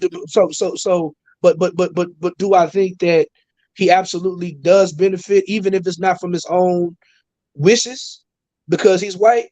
I absolutely think so. Like if you look at songs like "We Made You," that was a single. Like Rakim couldn't do that shit, or like dressing up in wigs and dressing like Britney Spears and doing all that goofy clown shit he does or whatever. Like Right. fucking like Nas couldn't do that. But Right. and then for him to be in his 50s and still be talking about rape. Well, that's just Eminem. That's that crazy white boy shit. He gets to lean on that. You know what I'm saying? Right. So that's my argument. My argument isn't that he's exploiting people. He's whatever. Now I did not you, but it was my, I ain't gonna say his name, but there was a cat, you know, when Eminem took a knee at the Super Bowl or whatever, you know, I feel like there was a lot of empty symbolism. When Eminem, yeah, he raps or whatever, he took a knee. That shit is like, that's the same as Nancy Pelosi wearing the kente cloth and taking a knee. Like that's like Eminem is not a conscious rapper. He's not a revolutionary. He's not an activist. Yes, he likes black folk because he respects black culture. But like, let's not act like this. Like you know, like he's anti-Trump, but he's still pro-military. You know what I'm saying? So it's like, so you know, I just think, I think that I don't know. I don't know. I mean, that's pretty much my thing. Okay, so I agree with some of that, and then some I would say probably there may be reasons against that, or well, yes, I say this pro-military. Now, not sure if he necessarily pro-military because he did have the song "Mosh," where he was anti-Bush and basically against the war in Iraq. So you remember that freestyle he did on one of the it might have been one of the BET Awards where it was all when it was all shady and he was drinking the Mountain Dew. He Right, had the fuck Trump rhymes, but he also had the "we respect our troops" shit. You know what I'm saying? But people do that. People do they'll do this the thing where it's like, okay, I don't like the United States military as a structure to move against policies, but I'm not gonna shit on some poor kid who only way to get out of poverty they saw to become a soldier, get paid real good. You know what I'm saying? So I think it's in that vein. So as a radical, I'm going to quote Malcolm X: "The military does globally what the police do locally." Right. So that's my stance on it, right? And so like, I dig it. I dig it. Like as a teacher, as an educator, as a person who works with young people, I absolutely have young people who they don't have any other option but to do JRTC and get those college scholarships. But these are the same conversations I have. If you have a problem with 12 busting your head, you know what I'm saying, while you're walking on the corner, just thinking what they're doing to them kids over there, or just thinking about you know some of the how they are oppressing our people, the people just like us over there, right? So like I said, the military does globally what the police do locally. And so that's my particular stance on it, right? Yeah, but on the flip side, I won't go as far as say that Eminem is as radical to say that he'll be like, no, fuck military any form of or fashion. He's not. No, he's not even there, and I don't expect him to. I know for me, I'll say this. Well, first of all, I think people have to separate Eminem from his fan base. Because his fan base is on some other shit that then I think he's on. I think it's clear that he respects the culture. But on the flip side, yeah, he does have a fan base, which even makes it cringy for me to say that I like him because I know where I stand. But no, I see it. I see the stands that only know his music. And we get onto that, yeah, fuck them. Like, nah. It plays in because he'll still, because even though he's put out a lot of bad music, he's still one of the highest selling rappers of all time because his fans will like some of that stuff is like the song he had with Beyonce was awful. You know what I mean? Yeah, like, you know what I'm saying? So a lot of these albums, and it's funny because like he definitely pays attention to it. He definitely pays attention to it. He'll rap about it. Like, right. But he'll rap about it or whatever. But I think like even with this, like, and I'm still formulating this thought, but with this whole Melly Mel situation, I don't think he would apologize to anybody else. I ain't gonna front. That was weird on Melly Now, Mel's that's the part. worst shit ever. Like I that's also- the worst. That's awful. Also, too, like I didn't agree with M coming at Melly Mel, but on the flip side, I'm like, I wouldn't expect him to hold back. But I look at it on some, but I don't look at it to take away the M because I've seen him give reverence to Melly Mel personally, and then a culture as generally in the old school rappers. So it's like for him to come at Mel and him to come at Lord Jamar, it was because they came at him. And so even though if me personally, I would have been like, nah, bro, don't do that. I can't be mad at him because they was shooting darts at him. I mean, Mel been hating since '85. He Right. didn't like LL. He didn't like Run DMC. Right. If Mel has been washed. Let's keep it tall. But like that's your pawpaw. You just let him talk, right? I mean, I'm not knocking him. I'm not knocking him for responding because that's what he does, right? And then it was funny. Like it was like he didn't really disrespect him. He just says he threw a couple of jokes, but like Mel's verse that diss was god awful. But like, no, you know what? I said it earlier in the podcast. I can't say it's god awful. It wasn't bad. It was just dated. It was alright. The rhymes is alright. It was just the worst diss of all time. The worst diss of all time. I'm not gonna do my man's like that. I'm sorry. We already passed the 50 years. I'm saying it. That was the worst diss of all time. The style was just bad. It's just like, bro, how can you rap like that in 2023? Listen, man. The greatest verse he ever wrote was on the message. The greatest verse he ever rhymed was on the message. And he didn't even write all that verse. Right. The one verse we actually left Earth. Duke Booty wrote most of that. A child is born with no state of mind. He didn't even write that. Duke Booty wrote that. Okay. So let's keep it tall. Let's keep it all the way funky. Melly Mel has never been a good rapper. He's never been a great MC lyricist, right? So he's never been he ain't never been Grandmaster Caz. Grandmaster Caz is above some shit right now. Right. Yeah. You know what I'm saying? Like Grandmaster Caz can still like he was really years ahead of his time. You know what I'm saying? But like I said, but I don't think Mel would have apologized if it wasn't Eminem. Yeah, I don't know, because, but then again, like he said what he said, he been saying what he said, so I would think that it would be that'd be too much of a 180. Like I honestly think he probably did it for the culture, as weird as that sounds. I don't think he did it for Eminem. You think Eminem did it for the culture? No, I think Eminem did it because he wanted to take shots and he knew that. And he wanted traction for the song because he was fucking ashamed. He was ashamed of that bullshit he put out. Like, bro, like he was ashamed. Like, I'm sorry, bro. Take your L, man. Don't apologize. It's rap. Yeah, right. Like nobody. Listen. If Eminem would have got shot, or somebody in D12 would have got shot or beat up on the subway, and somebody got hurt, or somebody's family got involved, these are just raps. These are just raps. Right. You don't apologize. Yeah. Take your L, man. No, I think don't apologize, man. Come on. I think the same reason why people thought M shouldn't have said nothing. I think people who were actually part of that organization.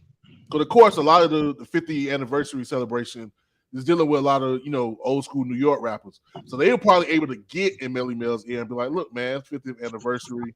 Like, let's try to cool this out because we're trying to celebrate whatever. They probably couldn't reach and nobody could get to M because of M's status. So they couldn't get him to do it. So Mel had to do it. So I don't think it's necessarily because it's Eminem. I think it was because of the anniversary and they wanted Mel to clean up the mess that was called. Listen. He should have just kept on doing white lines and the message. And people, we would have laughed and went on about it. Like, you know what I'm saying? He could have said like it never happened. No, the apology was. I'm sorry, that's whack. The apology was like, The apology was oh my whack. God. It was horrible. Like Yeah. that's like have some balls, bro. Like, yeah, it was whack. I took my L, just like he got beat up by Willie D. Like he didn't apologize to Willie D because they had the boxing match and Willie D knocked his ass out. Like, you didn't apologize to him. Like, don't apologize, man. But I will say this. I think that well, I guess for when it comes down to Eminem and him being white, a lot of that was afterward, after he blew up. I think a lot of that was because of his skin complexion. But I also look at it before he blew up and when he blew up at the time, no one was expecting that. And so it's hard to be like he's where he's at necessarily because he's white, because no one was expecting that when it happened. We thought it was a wrap after Vanilla Ice. You know, you go through the 90s, you hardly see any white rappers because everybody was like, nah, get your Vanilla Ice ass up out No, here. but no, they was there. They just went in the mainstream. No, but that's what I'm saying. Like, I'm saying they went. So, I mean, it was like, nah. This thing about it though. It's so look. So this one I'm gonna push back. If you've heard Infinite, he was rapping. He always had his shot content, but he was rapping. What he was doing on Infinite compared to the song "Hi, my name is Slim Shady," that's not the same thing. And I'm gonna say this. Not too many black artists can make a record like "Hi, my name is Slim Shady" and get away with it. That's their first record. But I think honestly, that's what made it appealing, and it was dangerous. But that's what made it appealing. And you're right, he wouldn't be able to get away with it because he's white. But I think that's why people gravitated towards it, because it was the one thing he didn't try to do was to try to be black. So he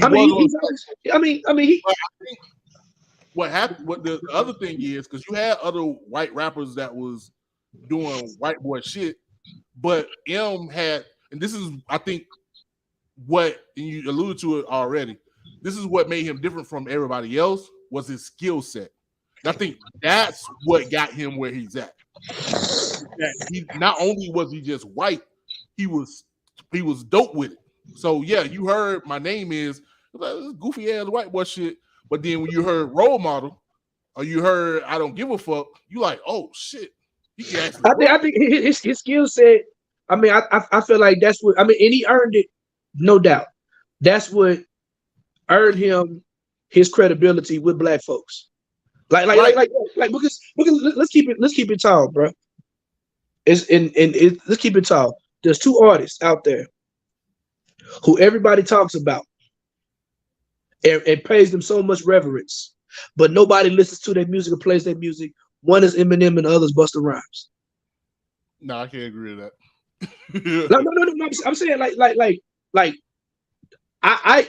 I say this as a person who's like really outside in hip hop culture, going to hip hop shows, going to DJ nights, blah blah blah blah blah. When I say nobody plays Busta Rhymes music, and nobody plays Eminem's music. Now we in both of them haven't had hip hop that people actually really enjoyed and said it was dope in damn near 15 plus years. No, because Busta just dropped the album that was before that. You're right, and I did enjoy it. Before that, no, I honestly, I think especially with Busta, because Busta's, he had the matter of fact around the same time, because M dropped Rap God in 2013, and then a couple years before that, Busta had the verse in the Chris Brown joint. So we talking 10, 12 years ago. What I'm saying is like, listen, man. You go to a DJ night right now, so this weekend, you're going to hear Biggie, Nas, Jay-Z. When we talk about people from that era, we're not gonna do the whole if you getting played in the club thing. No, I'm just saying. What I'm saying is, people, I don't believe. I understand what you're saying. I get it, right? What I'm saying is, when I'm around hip hop niggas, right? I think the legend of Busta Rhymes and the legend and the boogeyman of those two is much bigger. It's not reflected how much people really listen to their music.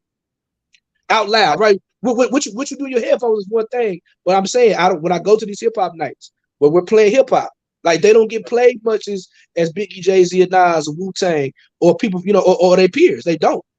Or But then Tribe. again, but it's Or mad. Tiller, or Slum Village. They don't. But that's because if you're in that era or you're in that arena, of course people want to play more of the underground stuff. But even if they play Jay-Z, they're not gonna play Give It To Me. You know what I'm saying? They're gonna play like stuff from Reasonable Doubt because they feel like that's they'll play. I will hear Rock Boys before I hear anything that Eminem put out in the last 15 years. Yeah, but then again, like you're not gonna hear Give It To Me. You know what I'm saying? You're not gonna hear like people don't like I like Blueprint 3, but you ain't gonna hear nothing from Blueprint 3. You ain't gonna hear you know what I'm saying? Like and then there's a lot of rap that don't get played. A lot. And so which I think, like I said, but I didn't people like ELE too. I liked it too. I enjoyed it. But like people don't play these albums like compared to people. I can't speak to what people do personally in their headphones, right? But I say this because because Lord Jamar and his dumbass, you hear it in the club. No, you may not hear my name is in the club, but I can attest that when I listen to the radio more than once or twice, I'm listening to the radio. Forget About Dre would come on, and that's mainly Eminem. That's him on the hook. That's his verse. Or you hear Touch It with Busta on the radio 20 years later, 25 years later. So both of them. All right. So this is what I'm gonna say. Both of those songs are features. Both of those songs are features, and they put. I'm saying. So still up. Busta hasn't put out as much consistent music as M. M has put out an album since Forgot About Dre. Busta, I mean, M has over 10, 15 albums, right? And there's about 7 or 8 albums you don't hear no music from. That's true. I mean, anybody go on the Street Disciple? Even one of his better albums. Anybody going to the nigga album? You know what I'm saying? Ain't nobody going to Nostradamus. Like there's people I can't. That's what I'm saying. I can't. I'm gonna look up for Nostradamus, but Nas would not be able to make We Made You. He won't be, but then Eminem can't make New York State of Mind. Like no. What I'm saying is, so here's my point. Like there are GOAT level MCs who cannot put, and I'm not talking about the ability, right? I'm saying there are GOAT level MCs who can't get away with shock value, silly singles, like and get away with like Eminem can. That's my point. Yeah, but that's what Eminem does, and I believe, and my argument is he gets away with it because of that crazy white boy shit. Yeah, and the thing about it, I think that's my whole point. That's my whole point. But my thing is that's the respect part of it, is that he doesn't try to come off as like a caricature of what he think black culture is. That's what make him corny. I'm cool. I'm cool with that. No. I mean, the song is still. It's like, make it your corny ass.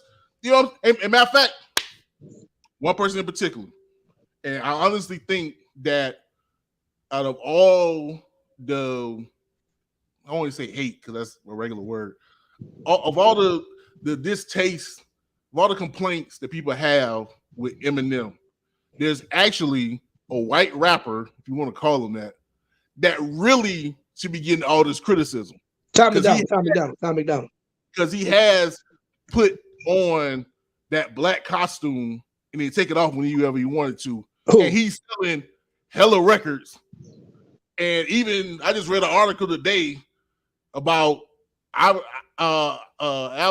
Iverson giving him his props because this song just sold a billion had a billion streams.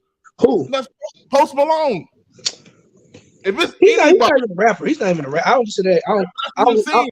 No, if you when it comes down to any of these charts or whatever, he is recognized as a rapper. And if you look at his numbers, he dwarfed a lot of rap, especially a lot of new school rappers. Probably the only rapper he doesn't dwarf is Drake. He's up there with Drake. But is he about to coach him? Hell no. I think that's a different conversation. I think that's a different conversation. No, I don't think. I mean, the variable that they're both white is absolutely there. But I think what we're talking about with Eminem, like I said, I think because there are a lot of dope white lyrical rappers who don't put on their blackface shit, and they all in the underground. Because I rap with the motherfuckers, I know. You know what I'm saying? Right. You know what I'm saying? Right. But I do the festivals with them and things of that nature, right? So it's out there. I think specifically with M, it's similar. I was listening before I got on, but what you were saying about Kendrick with TDE is everybody else, right? The difference is that Kendrick's with TDE and Aftermath. Everybody else, TDE ain't got it like that to put out artists by themselves. You know what I'm saying? It's the same, right? And so I absolutely think that Eminem, he met the perfect storm of being this extremely talented white guy who was super duper marketable. And at the time, Dr. Dre was the biggest person of all time. But I think that going back to my main argument and that I stand on, I feel like when it comes to GOAT level MCs, I feel like no GOAT level MC has been allowed to put out as much bad music as Eminem without, you know what I'm saying, and still remain that. And I believe because he is white, I think that's the reason why. I think it's white because he has that fan base that's going to buy his shit no matter what. I'm not telling you from his talent. I'm not telling you from his skill. Yeah, I do think that's my overall argument. No, I do agree that it's his fan base. But I can't take that. I can't put that against him. You know what I'm saying? I don't think his intention was to create that. I don't think he even feeds into it because he continues to show that he respects the culture because he could have easily said F you to the culture a long time ago because of that fan base. Even though I do think he's drawn to a little bit. That's why he absolutely does. I mean, but what we can say is the quality of the music. Yeah, for me, well, actually, you know what? No, I blame one person. I blame one person for the quality of the music. Outside of himself, I blame one person. It's Paul Rosenberg. That's it.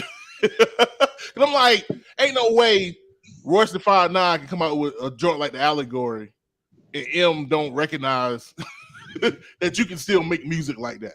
That's what tripped me out. So I think it's Paul Rosenberg to get in his ear and be like, nah, M, you need to do this, keep the numbers rolling. And it's like, bro, what you doing? You ain't got to do that.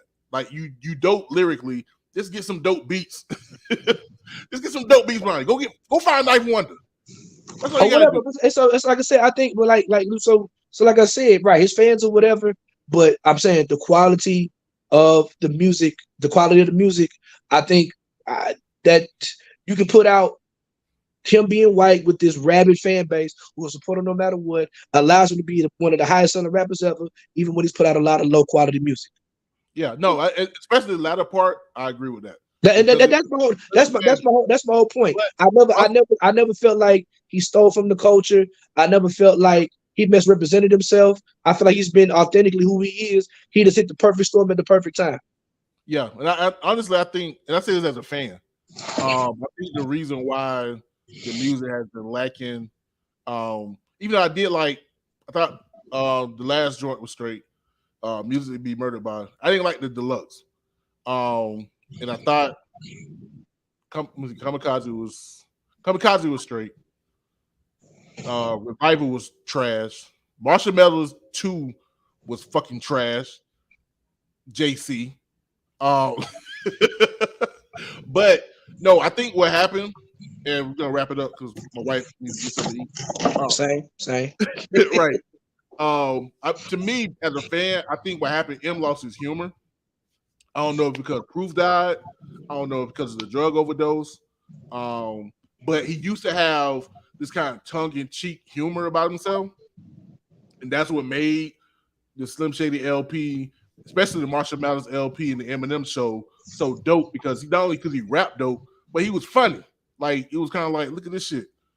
But I think after, especially his latter albums, he's been so consumed with trying to prove that he's still a dope rapper, which has made him like you said, technically dope. But it's like, bro, what the fuck is you saying? You ain't saying nothing, and he doesn't have that humor anymore. So it's like you saying all this stuff and this miracle lyrical cool, but it's like you're not giving me nothing. And you're definitely not making me laugh. So now you're like an old man in the front yard telling kids to get out my yard. So anyway, so I think that's what it is. Anyway, man, I appreciate you. If you can let people know how they can get to your project, you know what I'm saying, Moor Culture, which that is better than any Eminem project in the past 10 years. People know how they can get to your project, bro. Hilarious. MarcelPBlack.bandcamp.com is the best way to get it. MarcelPBlack.bandcamp.com. It's streaming on all social platforms, but they don't pay shit. So y'all fuck with us at Bandcamp or what have you. MarcelPBlack.bandcamp.com, along with the rest of my discography. All social media, Marcel P. Black, MarcelPBlack. And when I come to your city, I think Enigma can attest. I got a pretty good live show. You know what I mean?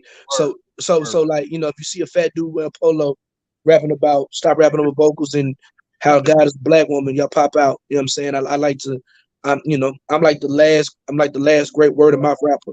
You know what I mean? I'll come slap that with you and show you love like that. You feel me? But yeah, I dropped it about 2.5 months ago. I dropped it right at the beginning of the summer.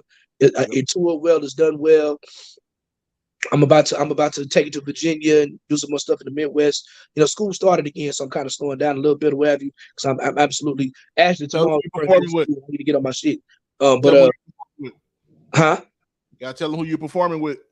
Oh yeah, man. So I get to open up for earlier when I was talking about I never get to rap for like the quote unquote black conscious crowd for the first time ever. I'm doing a Black August festival in Richmond, Virginia, opening up for Dead Prez. You know, they got Tallahassee. They got Tallahassee connection. You know what I mean? So big shout out to the DPs, man. Like on another conversation, I'll tell you how Let's Get Free changed my life. Damn, to save my life. You know what I'm saying? So big shout out to to them. And I'll be in Virginia and rocking out, man. So at the Happily Natural Festival in Richmond, Virginia. So yeah, man. I'm opening up for EPMD too. I ain't said that out publicly. But EPMD will be in Tulsa for the Hip Hop 918 Festival concert series. I'm opening up for them too. But I don't know if I'm supposed to say that out loud, but it's happening. Hit me with the flex. God damn. Okay, my bad. Anyway, I think this is the second 2-hour episode. I'm pretty sure I had a 2-hour episode with him, Bravo, knowing him. Anyway, fat niggas know how to talk. That's what it is. So, yo, bro, I appreciate you. Appreciate the conversation, the discussion about the culture. Everything was super dope. But we're gonna get y'all here because my baby had to come out here and eat, and she don't want to make all kind of noise on the mic. So, same. So we're gonna get up out of here. This is the Enigma 7 Hour podcast. You got time, baby. All I'm a hobby freedom.